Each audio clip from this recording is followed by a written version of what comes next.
Saudara sekalian, firman Tuhan dalam Yeremia 33 ayat 8 bersabda bertutur menyapa kita.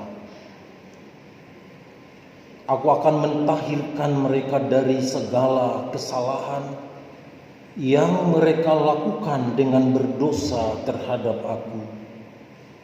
Dan aku akan mengampuni kesalahan yang mereka lakukan dengan berdosa dan dengan memberontak terhadap aku.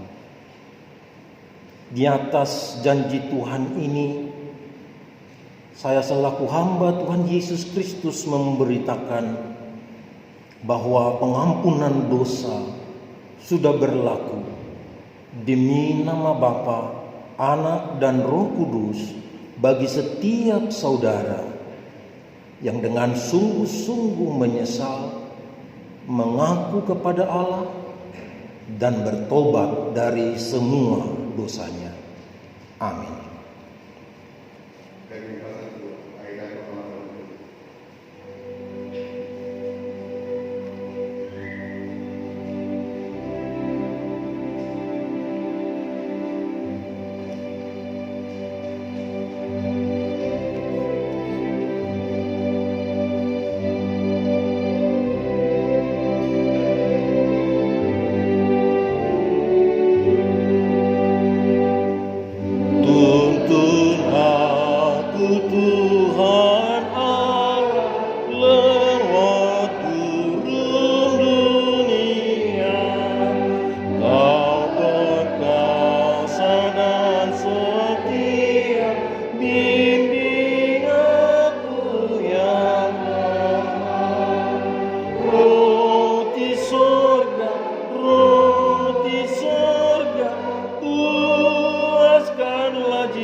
Marilah kita bangkit berdiri dan bersama-sama mendengarkan, menerima, dan menghayati petunjuk hidup baru sebagaimana yang tertulis di dalam Roma 8 ayat 28 berbunyi sebagai berikut.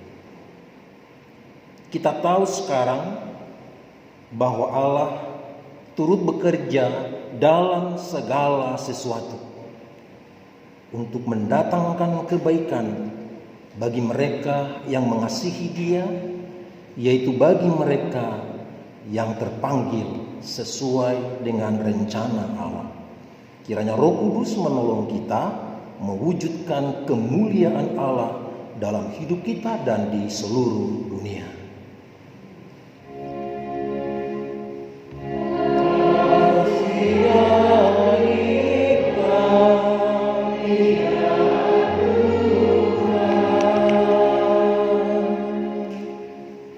Bapak Ibu saudara-saudara, dipersilakan duduk kembali. Kita mempersiapkan hati untuk mendengarkan firman Tuhan dengan menyanyi menggunakan Kidung Jemaat 406 bait pertama dan kedua.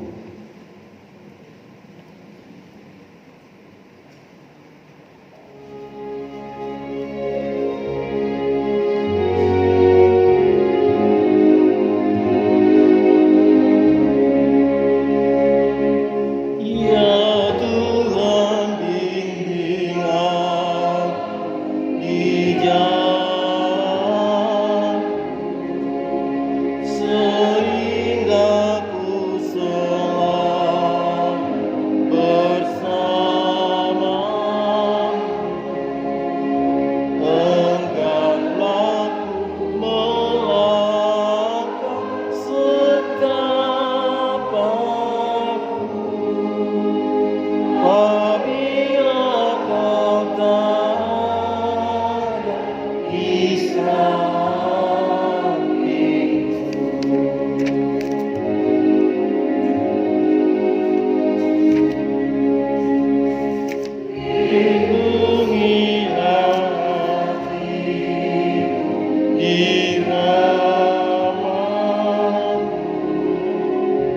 dan buatlah batin tenang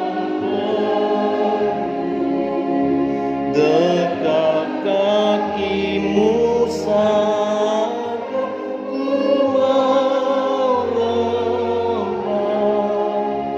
dan tidak ragu-ragu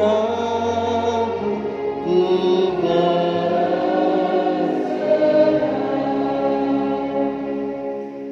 Mari kita berdoa.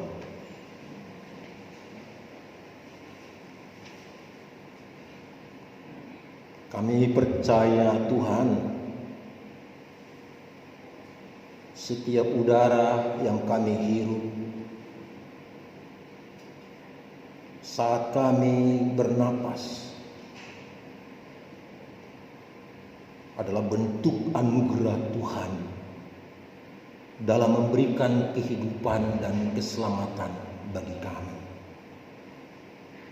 Karena kami sungguh yakin, walau virus tidak dapat kami lihat dengan mata kepala kami, tapi kuasa Tuhan memberikan kekebalan bagi kami. Dan kuasa Tuhan menyanggupkan kami untuk duduk di rumah Tuhan saat ini, merayakan hidup di hadapan hadirat Tuhan, merupakan kebanggaan dan syukur serta hormat dan terima kasih kami kepadamu. Saatnya tiba bagi kami untuk diteguhkan, dimateraikan, dibaharui, dievaluasi, ditegur, disapa lewat kebenaran firman. Jadikan kami sebagai anak-anak Tuhan yang ingin diteguhkan, diberkati, dan dibaharui. Maka segala kejengkelan, kedongkolan, pemberontakan yang masih melekat di dalam tubuh jiwa roh kami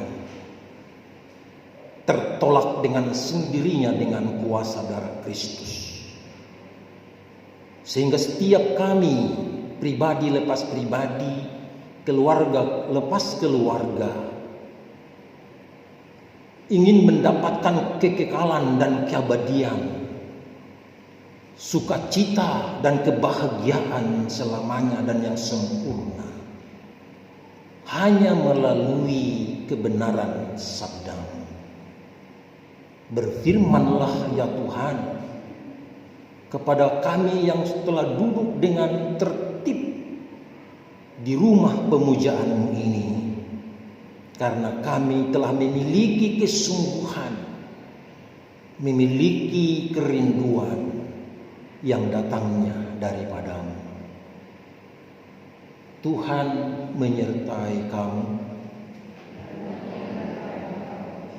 Amin.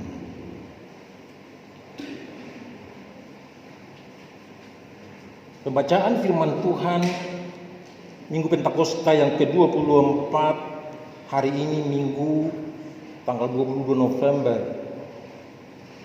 terambil dari Yehezkiel 34, pembacaannya pada ayat 11 sampai 16. Katakan amin kalau sudah tersedia, Bapak Ibu. Mari kita membacanya dengan bersahut-sahutan. Saya akan membacakan setiap ayat-ayatnya yang ganjil.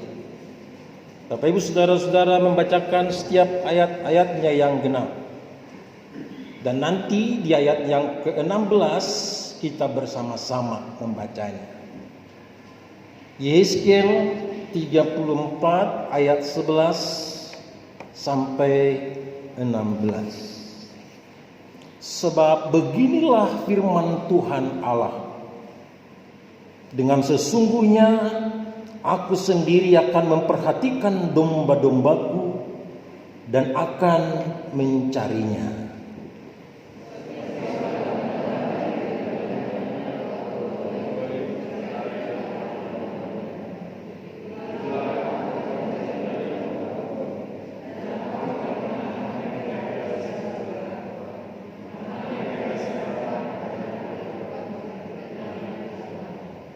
Aku akan membawa mereka keluar dari tengah bangsa-bangsa dan mengumpulkan mereka dari negeri-negeri dan membawa mereka ke tanahnya. Aku akan menggembalakan mereka di atas gunung-gunung Israel, di alur-alur sungainya, dan di semua tempat kediaman orang di tanah itu.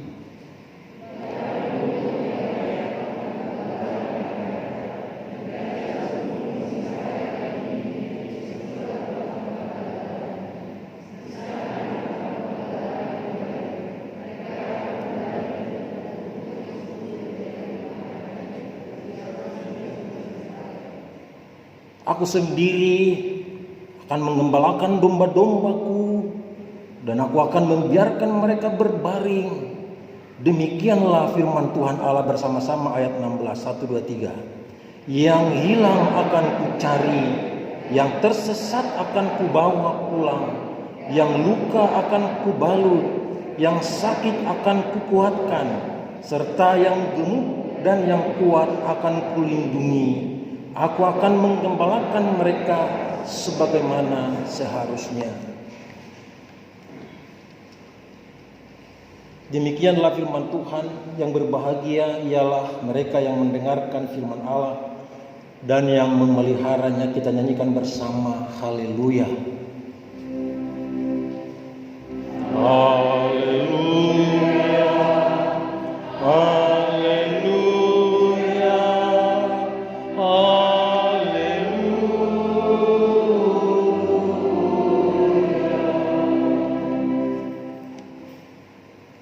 Shalom Bapak Ibu, saudaraku yang kekasih dalam Tuhan.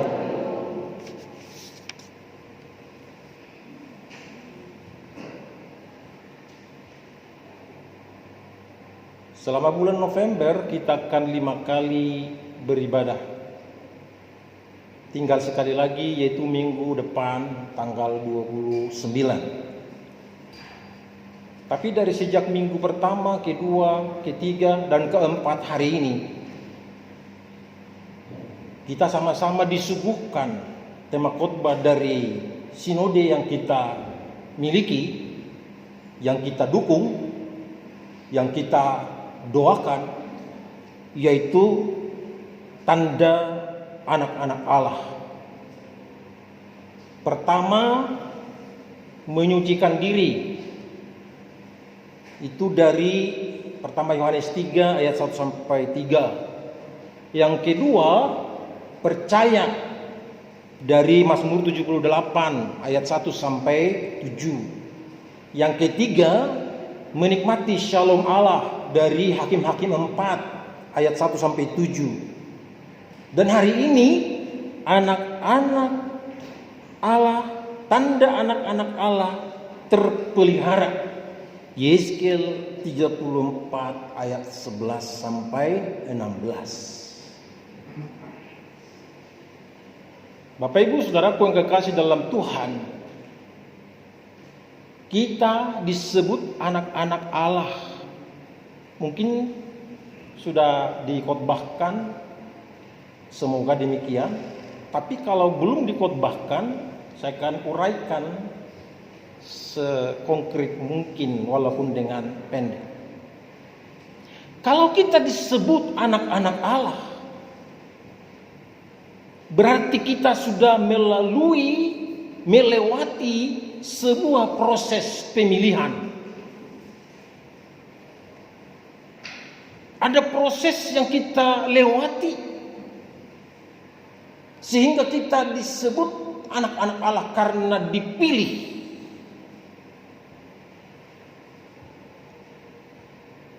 Kalau pemilihan di dunia, di sekuler, itu butuh partai, itu butuh kelompok, itu butuh status ekonomi, status sosial yang lain. Tapi untuk menjadi anak-anak Allah,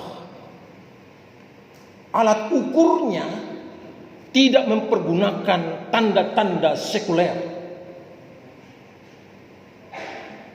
Kita disebut anak-anak Allah. Ini sesuatu yang istimewa. buat Bapak Ibu Saudara-saudara, buat kita. Kenapa istimewa atau kenapa khusus? Nanti baca di dalam Injil Yohanes. Bukan kamu yang memilih aku, tetapi akulah yang memilih kamu. Kenapa kita dipilih? Bukan untuk menjadi pajangan. Walaupun banyak orang ingin fashion show, ingin begini dan begitu, tapi kita dipilih. Di ayat itu dikatakan supaya berbuah dan buahmu banyak. Saudaraku yang kekasih dalam Tuhan Yesus Kristus, maka Allah itu sudah punya konsep multi level. Satu punya cabang, lalu banyak. Itu sebenarnya karena dipilih untuk menghasilkan buah. Jadi anak-anak Allah itu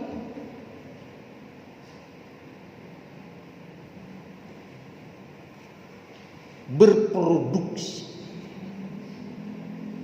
Anak-anak Allah itu tidak sendiri-sendiri. Anak-anak Allah itu dia paling peka karena ingin melihat yang lain belum menjadi iya. Saudaraku yang kekasih dalam Tuhan, anak-anak Allah itu namanya menjadi keturunan ilahi. Bukan keturunan silalahi ya, karena itu beda. Keturunan ilahi. Memang kita keturunan biologis dari ayah ibu kita. Tetapi mengapa kita menjadi keturunan ilahi? Karena Yesus Kristus telah membayar lunas hutang dosa kita dan dipakukan di kayu salib supaya kita menjadi anak-anak bagi Allah. Amin. Karena mungkin pakai masker aminnya agak sedikit kurang. Baik, Bapak Ibu Saudaraku yang kekasih dalam Tuhan, Yehezkiel 34 ayat 11 sampai 16 berbicara tentang dua hal, domba dan gembala. Di dalam tradisi, domba itu mempunyai jarak pandang 10 meter. Itu domba. Kalau 20 meter dia sudah silau men. Jadi dia itu lebih banyak nunduk domba. Jadi kalau ada anggota gereja yang suka begini-begini, dipertanyakan itu kedombaannya ya. Karena suka memandang jauh, lebih apa ya. Domba itu mempunyai jarak pandang 10 meter. Sehingga kalau merumput, menikmati makanannya, dia seperti kelihatan orang yang bersyukur. Karena domba itu lembut. Ditarik kemana dia mau. Itu namanya domba. Dituntun kemana, diarahkan kemana dia mau. Itu ciri khas domba. Ada dua ketakutan besar yang dialami domba. Dua ketakutan, gak banyak. Yang pertama serigala. Serigala itu Bapak Ibu Saudaraku yang kekasih dalam Tuhan, suka ngumpat.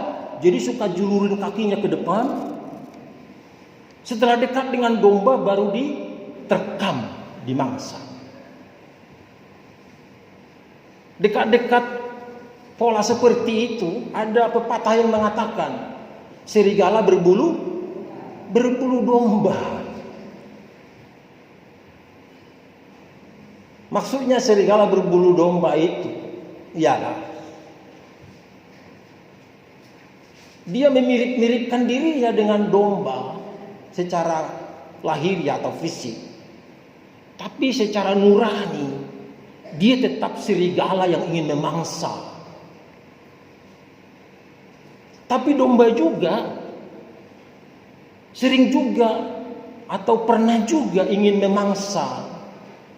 Artinya dia lagi belajar serigala gitu.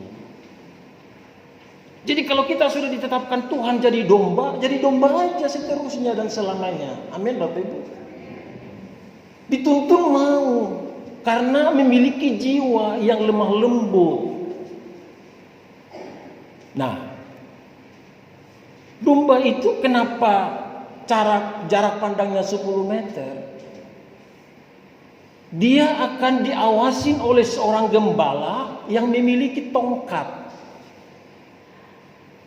Jadi gembala itu selalu punya tongkat. GKO punya pendeta namanya juga gembala sidang. Tidak semua gereja-gereja anggota PGI menyebutkan hamba-hamba Tuhan menjadi gembala yang baik seperti di Yehezkiel pasal 34 ini. Tapi ada gereja-gereja seperti kita juga gembala sidang. Ini juga perlu dikaji ulang ini.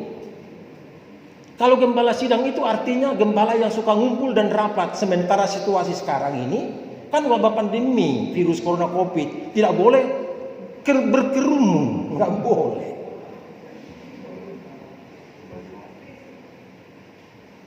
Jadi kalau GKO pakai istilah gembala sidang, perlu tidak dipikirkan nggak? Perlu itu. Saudaraku yang kekasih dalam Tuhan, gembala yang memberikan arah yang benar kepada domba-domba itu menggunakan Mazmur 23. Di Mazmur 23 itu membaringkan ke air yang tenang, memberikan rumput yang hijau. Itu tugasnya para gembala itu. Bahkan ketika mereka menikmati rumput yang hijau, air yang tenang, serigala sudah standby. Kenapa? Karena setiap domba yang menikmati rumput yang hijau dan meminum air yang tenang, dia menjadi domba yang tambun, domba yang gemuk dan sehat. Sehingga serigala hanya ingin memakan yang gemuk dan sehat, supaya mereka terpelihara seperti khotbah kita, tema khotbah kita hari ini. Gembala itu seperti di Yohanes 10 menjadi pintu pembuka dan pintu penutup. Nggak boleh, jadi diawasin. Jadi mohon maaf nih Bapak Ibu, sayalah yang mohon maaf. Bila di musim pandemi Corona COVID-19 banyak kekurangan pelayanan, mohon dimaafkan karena pemeliharaan Tuhan selalu sempurna. Amin. Kami ini manusia, betul gembala sidang yang lebih banyak rapat-rapat, padahal sudah dilarang berkerumun. Betul, tapi itulah Tuhan mau mengembalikan. Gembala-gembala itu adalah seperti domba-domba, punya keterbatasan ini dan itu. Sehingga di ayat 16 yang kita baca tadi bersama-sama, tugas gembala agung kita, yaitu Yesus Kristus yang mati dan berkorban bagi kita, dia sangat lengkap dan sempurna memelihara hidup kita.